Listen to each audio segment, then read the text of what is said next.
2024 లేదా 25లో డిగ్రీ లేదా బీటెక్ చదివారా? సాఫ్ట్‌వేర్ జాబ్ కోసం ఎదురు చూస్తున్నారా? అయితే కోడ్ జ్ఞాన్ 100 డేస్ కోర్సులో చేరండి, జాబ్ సాధించండి. నమస్తే. అంటే ఎన్నో రకాల నేరాలకి వాటికి తగిన మెకానిజం ఉన్నా కూడా అడ్డు అదుపు లేకుండా జరుగుతున్న నేరాల పరంపరలో భూ కబ్జాలు ఒక ముఖ్యమైన అంశం.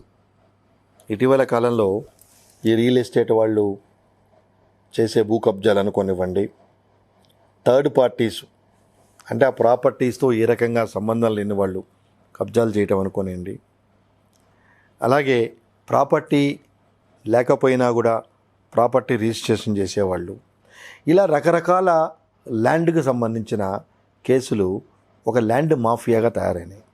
అంటే ఈ ల్యాండ్ స్కాములకు కూడా ఆ నేరాలు చేసిన వాళ్ళని శిక్షించడానికి తగిన చట్టాలు ఉన్నా కూడా అవి కొన్నిసార్లు ఎఫెక్టివ్గా ఉండటం లేదు.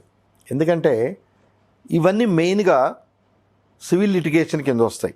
ఫర్ ఎగ్జాంపుల్, ఎవరి ల్యాండో మీకు అమ్మాడు, మీరు నమ్మకంతో దాన్ని రిజిస్టర్ చేసుకున్నారు, తర్వాత అమ్మిన వాడికే మీకు హక్కు లేదు అని తెలిసింది, అంటే it is a fraudulent transaction. So ఈ ఫ్రాడ్యులెంట్ ట్రాన్సాక్షన్ జరిగినప్పుడు దీనికి సివిల్ లా, పీనల్ లా రెండు అప్లై అవుతాయి. పీనల్ లా వచ్చేటప్పటికి 406, 420 చీటింగు, వాళ్ళ సంతకాలు కనుక ఇతను ఫోర్జరీ చేసి ఇస్తే 468, 471 ఇండియన్ పీనల్ కోడ్ ఫోర్జరీ. ఇవే నార్మల్గా అప్లై అయ్యే సెక్షన్లు. బాగానే ఉంది. ఇక్కడ ప్రేక్షకులు గమనించాల్సిన విషయాలు, రెండు ముఖ్యమైన విషయాలు ఉన్నాయి. ప్రాపర్టీ ఫ్రాడ్యులెంట్గా మన పేరు మీద రిజిస్టర్ చేశాడు, సో దానికి పీనల్ ప్రావిజన్ ఉన్నాయి. దాన్ని మనం ప్రూవ్ చేస్తే అతనికి జైలు శిక్ష పడుతుంది, మనం ప్రూవ్ చేయగలిగితే. అంటే మోసం చేసి, ఫోర్జరీ చేసి ప్రాపర్టీ మాకు అమ్మాడు అంటే. ఎట్ ద సేమ్ టైం ఈ క్యాన్సిలేషన్ ఆఫ్ ప్రాపర్టీ అనేది మీ పేరు మీద, అంటే మీ ప్రాపర్టీ వేరే వాడికి రిజిస్టర్ చేసినప్పుడు, అంటే మీరు కొనుక్కోవటం ఒకటి, అలాగే వేరే వాళ్ళ ప్రాపర్టీ అతను ఫోర్జరీ చేసి థర్డ్ పర్సన్. బాగా గమనించండి, ఇక్కడ రెండు విషయాలు. లేని ప్రాపర్టీకి ఫ్రాడ్యులెంట్ డాక్యుమెంట్ సృష్టించి మీకు అమ్మటం ఒక పద్ధతి అయితే, ఒరిజినల్ ఓనర్ ఉండగానే డూప్లికేట్ పేపర్ సృష్టించి తానే ఒరిజినల్ ఓనర్ అని చెప్పి నమ్మించి మీకు రిజిస్టర్ చేయటం అనేది ఇంకో పద్ధతి. ఇక్కడ బర్డన్ ఏంటంటే, మనకున్న లీగల్ సిస్టమ్ రైటో రాంగో నా ప్రాపర్టీ వేరేవాడు మీకు రిజిస్టర్ చేశాడు, ఇక్కడ నా ప్రాపర్టీ నాదని ప్రూవ్ చేసుకోవటానికి నేను ఆ క్యాన్సిలేషన్ ఆఫ్ సేల్ డీడ్ వేయాలి. అది దౌర్భాగ్యం ఉన్న సిస్టంలో ఉన్న నెగటివ్ ఆస్పెక్ట్స్. అంటే ఏ అండ్ బి వాళ్ళ వాళ్ళు కొల్యూడ్ అయిపోయి నా ప్రాపర్టీ రిజిస్ట్రేషన్ చేసుకున్నా, again responsibility is on the original owner to retain and to cancellation of the deed which is in existence as if the original owner registered the document. So నా property రైటో రాంగో ownership మారిపోయినప్పుడు, ఆ ownership genuine transaction కానప్పుడు I have no right over the property. ఈ రోజు నుంచి record ప్రకారం owner some X. So original owner నేనైనా, దానికి సంబంధించిన కాగితాలు నా దగ్గర ఉన్నా, ఓనర్షిప్ రైట్స్ నా దగ్గర లేవు. I have only title. Even ఆ టైటిల్ కూడా వాళ్ళు తీసేసుకున్నారు. ఇంకొక నెగిటివ్ మన రిజిస్ట్రేషన్ యాక్ట్లో ఉంది ఏంటంటే, registrar is nowhere concern whether you are the owner of the property or not. When two people are there, when the consent documents are available, it means there is a seller and there is a buyer. Registrar will register the property. Athani scope ante. He will not have any right to verify the veracity, either the ownership or entitlement over the property of the seller. ఇది మనకున్న ఒక దౌర్భాగ్యమైన system. So ఎప్పుడైతే registrar ఈ రకమైన powers exercise చేసే అధికారం చట్టం కల్పించలేదు, he is doing only as a postman job. ఇద్దరు పార్టీలు ఆయన ముందు అటెండ్ అయ్యి, ఇదిగోండి ఇవి డాక్యుమెంట్స్, ఈ ప్రాపర్టీ నాది, దీని లింక్ డాక్యుమెంట్స్ ఇవి, ఈయనకు అమ్ముతున్నాను అంతే. He never bother about and he has no right to verify the legal veracity of the documents shown by the original owner. అందుకే సుప్రీంకోర్టు పర్చేజర్స్ ఆర్ బివేర్ అని చాలా సందర్భాల్లో చెప్పడం జరిగింది. అంటే కొనుక్కునేవాడే దానికి దగ్గర legal audit, I'm using this word, ఇది అందరూ కొంచెం జాగ్రత్తగా గమనించండి. లీగల్ ఆడిట్ అయిన తర్వాతే ఆ పర్టికులర్ ట్రాన్సాక్షన్స్కి మీరు ముందుకు వెళ్ళండి. లేకపోతే తప్పనిసరిగా మీరు ఇబ్బందులు ఫేస్ చేసుకోవాల్సిన పరిస్థితి వస్తుంది.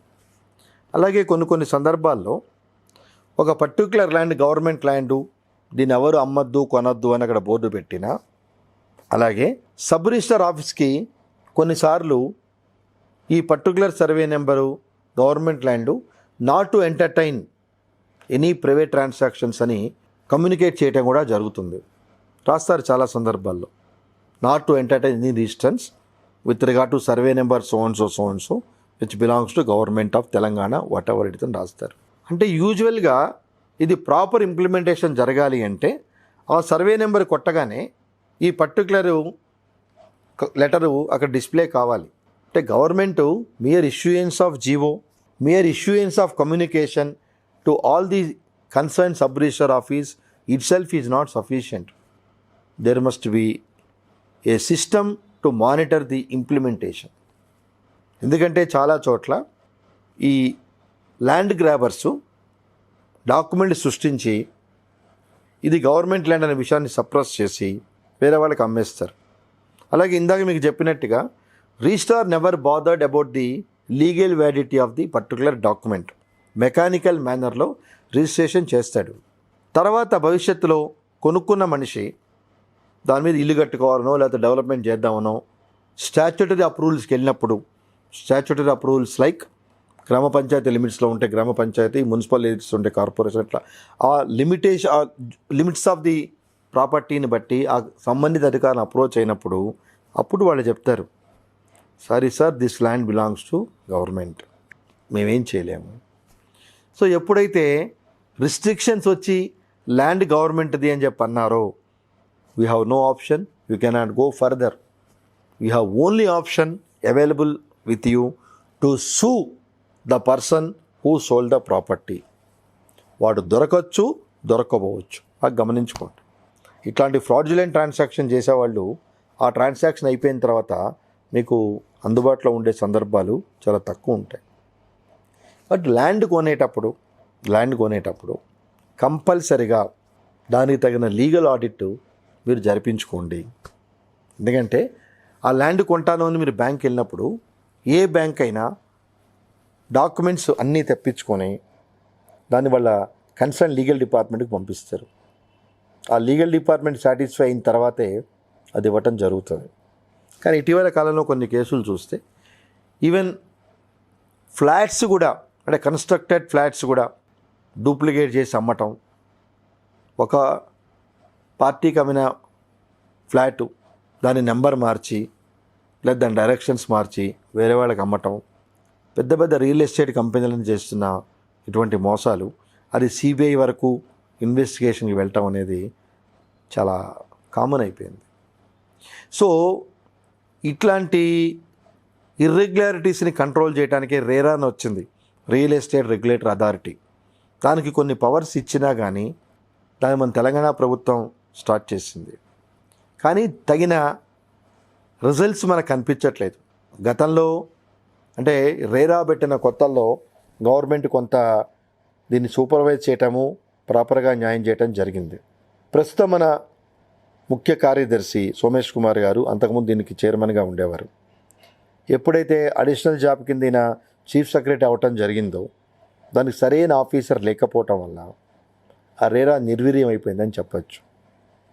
అంటే ఇక్కడ ఎంతో కష్టపడి మీరు ఇటీవల కేసులు చూస్తే పెద్ద పెద్ద రియల్ ఎస్టేట్ సంస్థలన్నీ చాలా ఫ్రాడ్ అని, వందల వేల కోట్లలో స్కామ్స్ చేసి డిపాజిటర్స్ని మోసం చేశారని, అక్కడ ల్యాండే లేదని, ఇలా రకరకాల కేసులు పెట్టడం జరిగింది. కానీ అన్ఫార్చునేట్లీ ఈ పర్టికులర్ టాపిక్ అనేది ఇండియాలోనే ఒక డిబేటబుల్ టాపిక్. ఏంటంటే ఎన్ని కోట్లు స్కామ్ చేసినా 420, 406 ఫోర్జరీ ఇవే. వీటికి ఉన్న పనిష్మెంటు చట్ట ప్రకారమే 7 సంవత్సరాలు. అంటే మీరు 10 లక్షలు స్కామ్ చేసినా, చీట్ చేసినా, 10,000 కోట్లు చీట్ చేసినా, స్కామ్ చేసినా బియాండ్ 7 years అనేది ఇవ్వటానికి చట్టం పరిమితి కల్పించలేదు. సో ఎప్పుడైతే పనిష్మెంట్ మెకానిజం వీక్గా ఉందో ఇలాంటి ఇర్రెగ్యులారిటీస్ చేయడానికి వాళ్ళు వెనకాడట్లేదు. ఎందుకంటే మనం గతంలో జరిగిన కొన్ని కంపెనీలు, పెద్ద పెద్ద కంపెనీలు చాలా నెలలు ఆర్ 1 or 2 years జైల్లో ఉన్నా ఈ జైల్లో ఉన్న పీరియడ్ అంతా ఎప్పుడైతే శిక్ష పడుతుందో ఫర్ ఎగ్జాంపుల్ ప్రూవ్ అయ్యి ఆ శిక్షా కాలానికి ఇది కొంత ప్లస్ పాయింట్ అవుతుంది.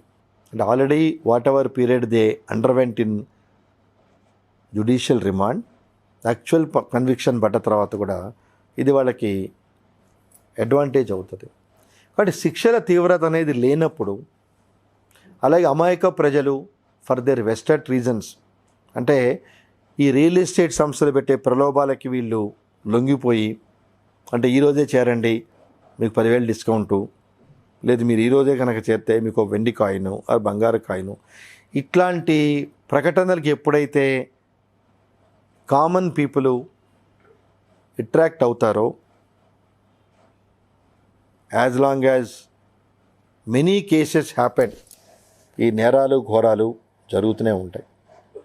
సో రియల్ ఎస్టేట్ రంగంలో కామన్ మ్యాను ఎంతో కష్టపడి ఒక లైఫ్ టైం అచీవ్మెంట్ లాగా ఒక ల్యాండ్ కొనుక్కోవాలనో తర్వాత దాని మీద లోన్ తీసుకొని ఇల్లు కట్టుకోవాలనో తన రిటైర్మెంట్ అయిన తర్వాత భార్యాబిడ్డలతో కంఫర్టబుల్ లైఫ్ లీడ్ చేయాలనో చేసుకునే ఈ మధ్యతరగతి కుటుంబీకులు ఫ్యామిలీస్కి ఇప్పుడు మన సొసైటీలో జరుగుతున్న ఈ రియల్ ఎస్టేట్ మోసాలతో కావాల్సిన రియలైజేషన్ అనేది మీకు రావాలి.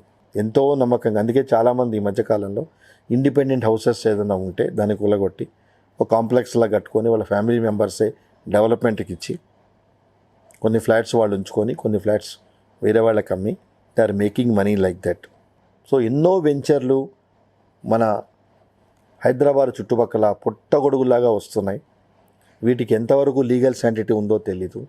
అలాగే అధికారులు కూడా చాలా మెకానికల్గా ఈ మధ్య ఒక కంపెనీ నా నోటీస్లోకి వచ్చింది, దానిలో నేను కూడా ఇంటరాక్ట్ అవ్వటం జరిగింది.